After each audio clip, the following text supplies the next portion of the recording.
so while, again, I will never be perfect, I will always try to remind myself that the goal of our public policy is to promote the common good, and I will fight for that every single day that I am a public official. And that brings me to the final observation I'd like to make as a Christian, a Catholic convert in public life, is that, sometimes the bishops don't like what I say.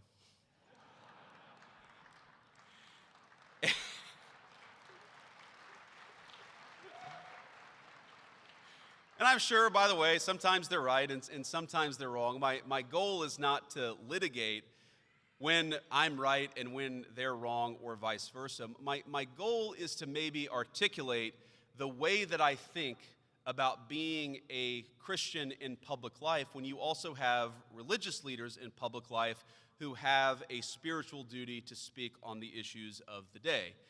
And the way that I try to think about it is the Catholic Church is a kind of technology.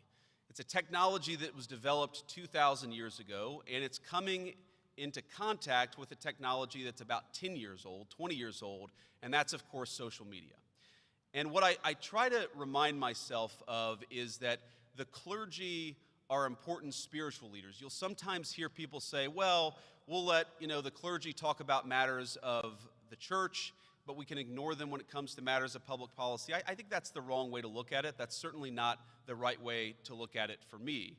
But what I try to remind myself of is that we are not called as Christians to obsess over every social media controversy that implicates the Catholic Church. Whether it involves a clergy or a bishop or the Holy Father himself, I think that we could frankly take a page out of the books of our grandparents who respected our clergy, who looked to them for guidance, but didn't obsess and fight over every single word that came out of their mouth and entered social media.